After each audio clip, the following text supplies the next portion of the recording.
नमस्कार, मैं हूं माधवी और आप देख रहे हैं स्वामी न्यूज। और अब समाचार विस्तार से। स्वामी ग्रुप के सीएमडी कमल प्रकाश कृष्णानी के पौत्र और डायरेक्टर गौरांग कृष्णानी के पुत्र निर्वित कृष्णानी का जन्मदिन बड़े धूमधाम के साथ मनाया गया। सबसे पहले कृष्णानी परिवार द्वारा स्वामी कॉम्प्लेक्स स्थित प्रकाशेश्वर मंदिर में पूजा अर्चना की गई। इसके पश्चात स्वामी ग्रुप के समस्त स्टाफ द्वारा केक काटकर निर्वित को जन्मदिन की बधाइयां दी गई।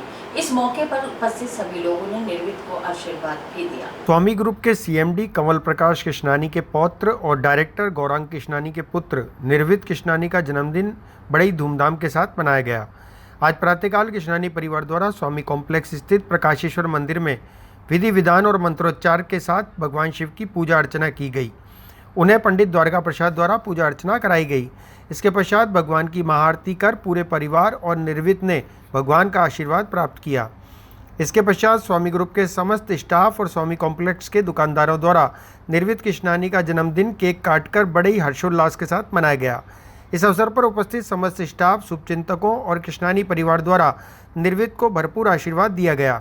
उपस्थित बच्चों ने निर्वित के साथ डांस कर माहौल को और भी ज़्यादा रोमांचक बना दिया। हम सब यहाँ आए तो सभी के मन में ये चीज़ है, इस कार्यक्रम में आकर हम अपने आप को महसूस कर रहे हैं गौरवान्वित। इस कार्यक्रम में आकर हम अपने आप को महसूस कर रहे हैं गौरवान्वित। जिसकी एक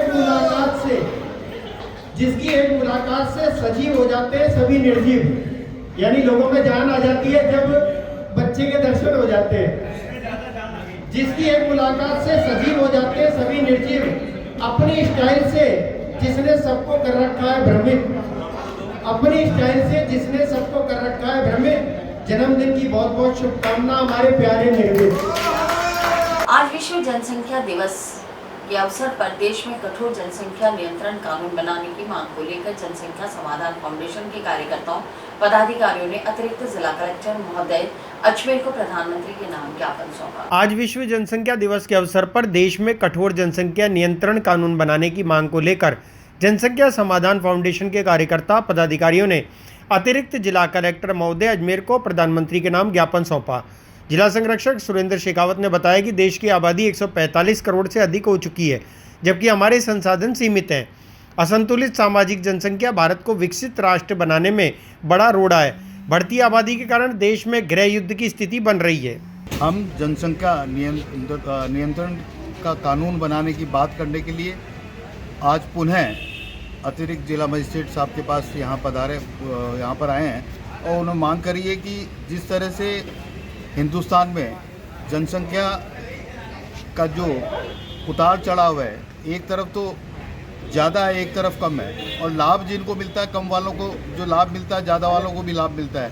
तो लाभ की दृष्टि से देखते हुए हमारा ये कहना है कि अगर ये कानून बन जाता है तो बहुत अच्छी बात है, और बनने के बाद जिनके 2 संतान हैं उनको सारी जो भी योजनाएं हैं उनका लाभ मिले और नौकरी में भी उनको लाभ मिले, और जिनके 2 से अधिक संतान हैं उनको ना तो अनुदान मिले और ना ही नौकरी का लाभ मिले। ये हमारी मांग है और हम प्रधानमंत्री जी के नाम आज हमने ज्ञापन दिया है और सिटी मजिस्ट्रेट साहब को ज्ञापन सौंप कर है। धन्यवाद। आज विश्व जनसंख्या दिवस के अवसर पर जनसंख्या समाधान फाउंडेशन के सभी कार्यकर्ता पूरे देश भर में जिलाधीश महोदय के माध्यम से प्रधानमंत्री माननीय नरेंद्र मोदी जी के नाम ज्ञापन प्रेषित कर रहे हैं, जिसमें सभी कार्यकर्ता मांग कर रहे हैं कि देश में बढ़ती हुई जनसंख्या, असंतुलित जनसंख्या कभी न कभी देश में देशद्रोह जैसी स्थिति उत्पन्न कर सकती है। क्योंकि बढ़ती हुई जनसंख्या के कारण, क्योंकि संसाधन सीमित है और जनसंख्या वृद्धि अगर ऐसी होती रही तो न तो महंगाई कम होगी और संसाधन सीमित होने के कारण छीना झपटी, चोरी चकारी के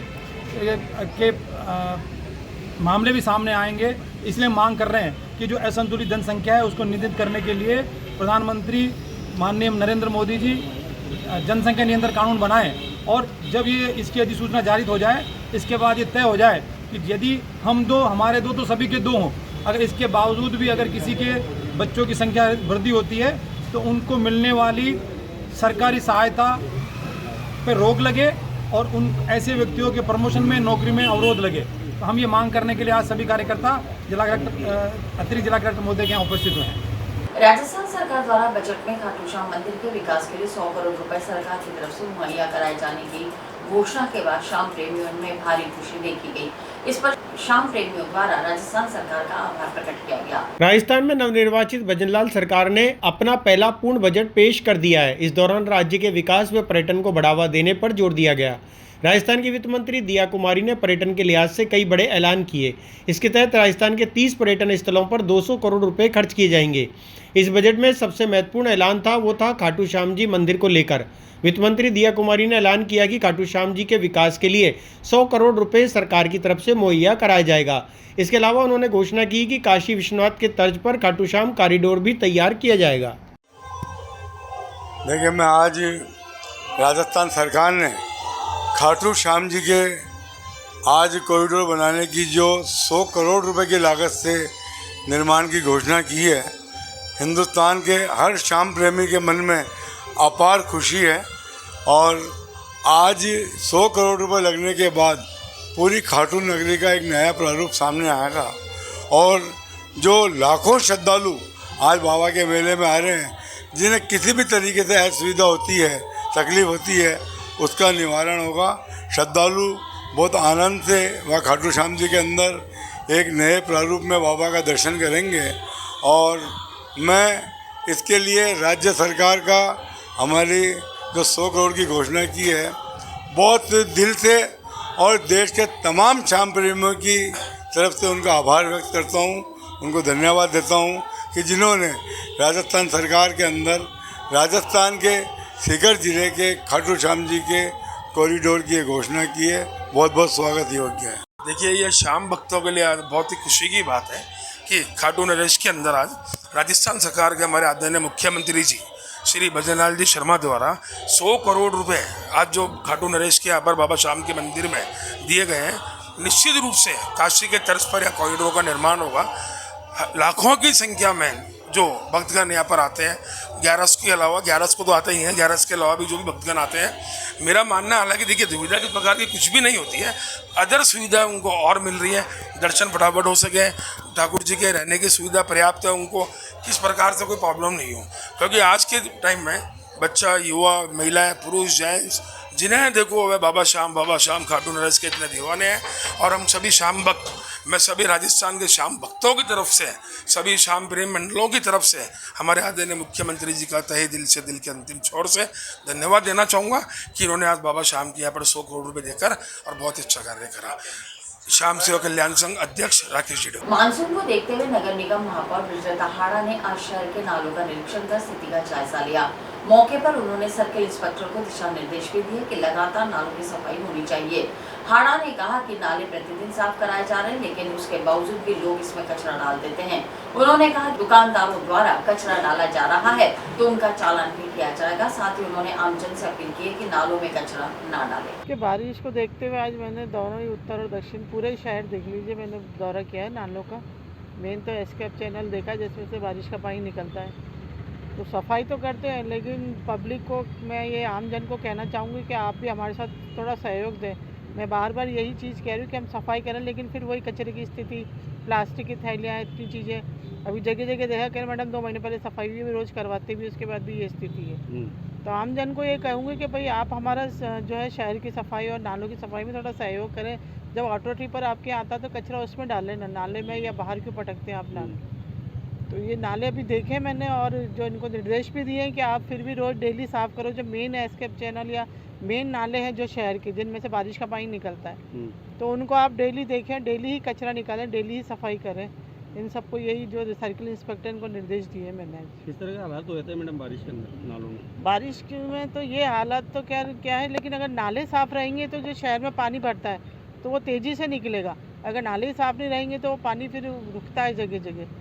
तो यही निर्देश दें कि आप मेन तो आप नालों का ध्यान रखें और नाला देखें पूरा, और मतलब साफ़ सफाई तो करवाते ही रहे जब तक बारिश है, जब तक। तो कई दुकानदार, कई होटल वाले और कॉलोनी वाले लोग नालों में डालते कचरा, तो उनके लिए क्या करना चाहोगे आप? देखो, जैसे दुकानदार है उनके तो हम चालान कटवा रहे हैं जो भी इस तरह कचरा डाल रहा है।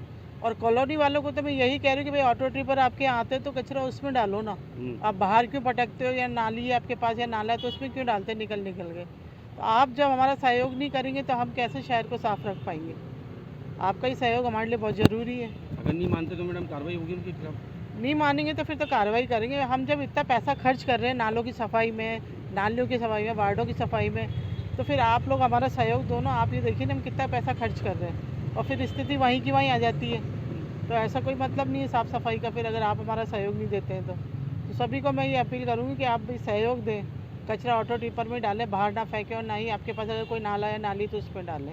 और ठेले वालों को यही कहूँगी, आपके पास अगर कोई खाने आते हैं तो उनको बोलो कि यहाँ डस्टबिन रखा है मेरे पास, इसमें डालो, बाहर इधर उधर नहीं फेंकोगे अब खाने के बाद कचरा।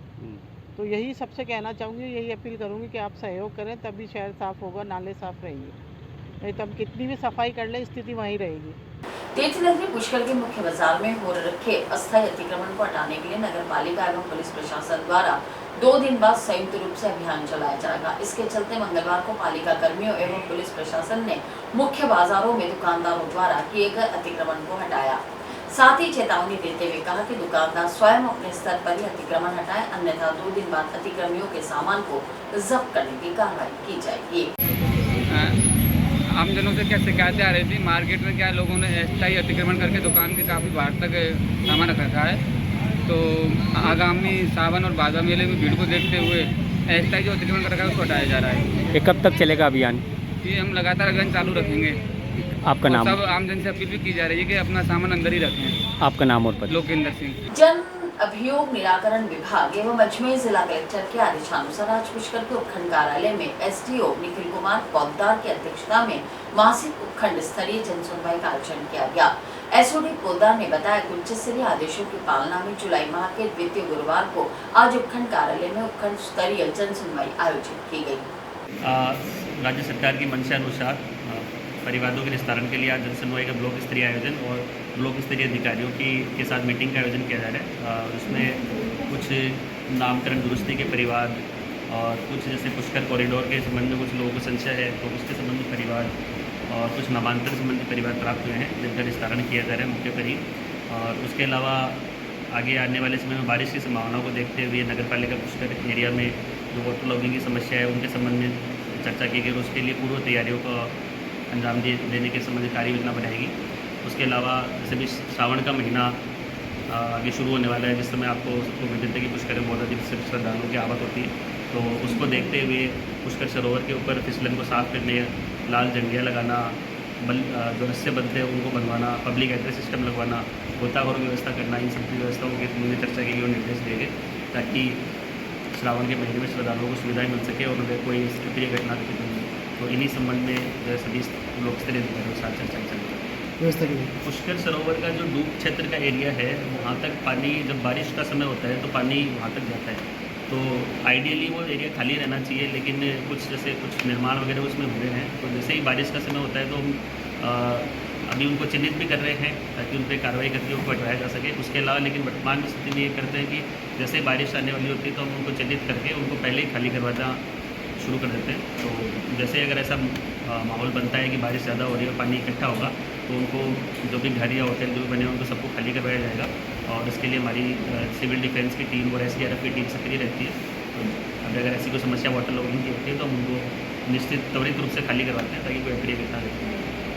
आज जिला कलेक्टर महोदय के नाम ज्ञापन दिया, SDM साहब को ज्ञापन दिया गया है, जिसमें जो पुष्कर कॉरिडोर बनाया जा रहा है तो ये जो कॉरिडोर का जो लेआउट है ये सार्वजनिक किया जाए, क्योंकि सार्वजनिक नहीं होने के कारण जो लोगों में भय की स्थिति, असमंजस की स्थिति व्याप्त है। कई लोग मानसिक पीड़ित हो चुके हैं और दिन भर चर्चा का ये विषय बना रहता है। तो मेरी जिला कलेक्टर व राजस्थान सरकार से ये अपील है पुष्कर नगरवासियों की कि जो पुष्कर में कॉरिडोर बन रहा है इसका जो मानचित्र है, ये लेआउट है, ये सार्वजनिक किया जाए और आम जनता को विश्वास में लेकर कार्य किया जाए और पुष्कर का विकास आम जनता के साथ विश्वास में लेकर किया जाए। आपका नाम हो? मधुसूदन पारासर, NSY अध्यक्ष पुष्कर। तीर्थनगरी पुष्कर में आज पवित्र सरोवर के दादीज घाट पर अखिल भारतीय दादीज आश्रम समिति पुष्कर की ओर से सामूहिक यज्ञोपवीत संस्कार कार्यक्रम आयोजित किया गया। कृष्ण गोपाल दादीज ने बताया कि गुरुवार को आयोजित सामूहिक यज्ञोपवीत संस्कार कार्यक्रम में 13 ब्राह्मण बच्चों को निःशुल्क यज्ञोपवीत धारण करवाई गई। ऐसी ददीची एवं ददीमती माँ की तथा पुष्कराज महाराज की महती कृपा से आज 13 बच्चों का उपनयन संस्कार अखिल राजस्थान महर्षि जन कल्याण संस्थान के अंतर्गत बैनर के नीचे दादी आश्रम पुष्कर के अंदर ये आयोजन किया गया। ये आयोजन का मुख्य उद्देश्य बालकों में संस्कार जागरण करना एवं वेद के प्रति निष्ठा होना तथा गायत्री माँ की मैया की शक्ति लेकर के बालकों में शिक्षावान विद्यावान बनने की प्रेरणा के लिए ये आयोजन किया गया। हम भगवान से प्रार्थना करते हैं कि इस हमारे संस्था के अंतर्गत ये चलने वाले इस प्रोग्राम को प्रतिवर्ष इसी प्रकार से हमारे से कराते रहे, यही कामना के साथ हम लोग मंगल कामना करते हैं। आपका नाम बताओ। मेरा नाम वैद्य पंडित देवीलाल शास्त्री देवनायक आचार्य अखिल राज्य पुष्कर के अंदर जो अखिल भारतीय दादी आश्रम सेवा समिति है उसके अंदर इसके तत्वाधान में 13 बटू दादी ब्राह्मणों के बच्चों को जनेऊ संस्कार कराया गया, जो कि हमारे अध्यक्ष श्री देवीलाल जी के सहयोग से कमल पाठक जी पुष्कर के चेयरमैन साहब हैं उनके सहयोग से करवाया गया। और हमारा ये उद्देश्य ये भी जो ब्राह्मण बच्चे हैं उनको अधिक से अधिक अपने सनातन धर्म की संस्कृति को आगे बढ़ाया जाए और जनेऊ संस्कार के साथ ब्राह्मणों को ही करवाया जाए। और इसी के साथ ये समाचार बुलेटिन समाप्त होते हैं। मुझे दीजिए इजाजत, देखते रहें स्वामी न्यूज़।